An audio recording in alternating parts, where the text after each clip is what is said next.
Bahasan kita kali ini akan lebih cocok untuk Anda yang punya usaha atau sedang merintis usaha sendiri, karena kita akan bahas tentang bagaimana mengelola keuangan usaha dengan lebih baik.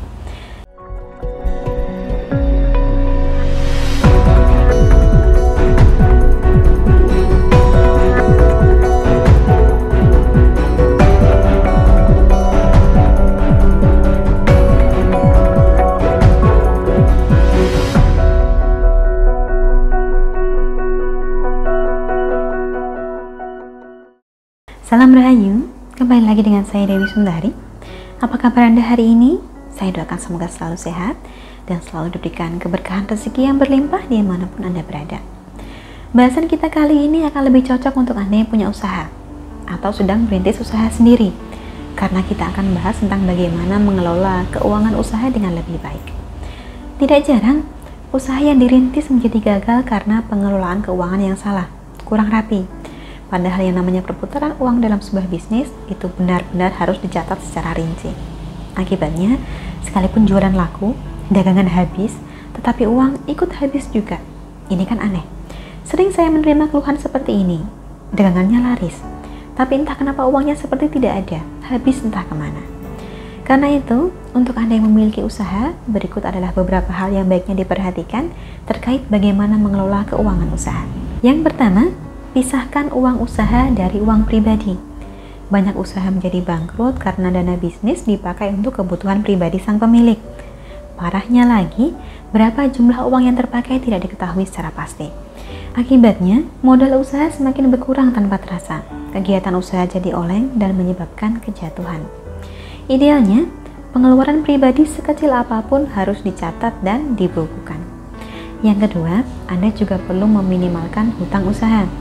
Terutama yang usahanya masih merintis, tidak dianjurkan untuk menggunakan modal dari hasil pinjaman, karena posisinya Anda belum tahu pasti prospek usaha yang dijalankan ke depannya seperti apa. Jika tidak berhati-hati, merintis usaha dengan modal pinjaman justru berpotensi menjerat Anda dengan tumpukan hutang yang mencekik leher. Hutang demi kemajuan usaha itu boleh-boleh saja, dengan catatan bahwa setiap kali dana atau modal usaha disuntikkan, maka terjadi peningkatan hasil yang didapatkan. Yang ketiga, pisahkan antara kasir dengan bagian akuntan.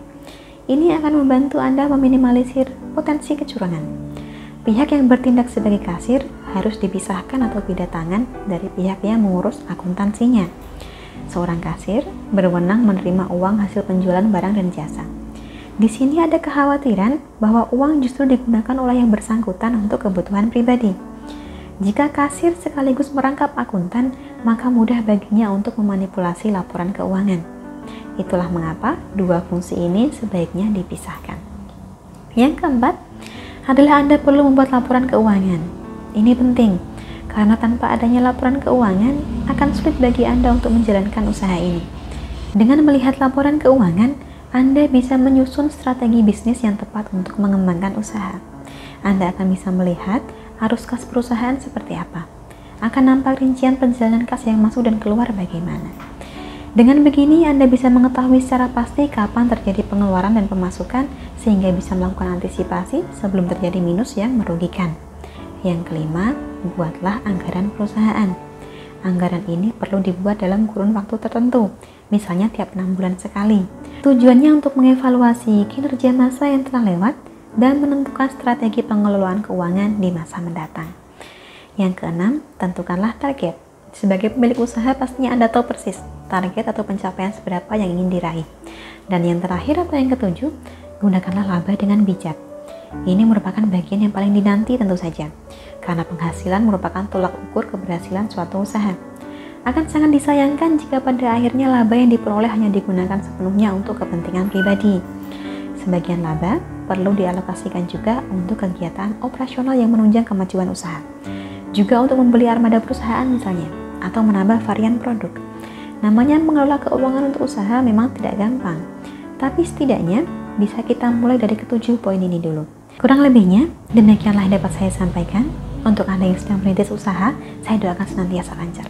Terima kasih banyak telah menyaksikan. Sampai jumpa di kesempatan selanjutnya dan salam Rahayu.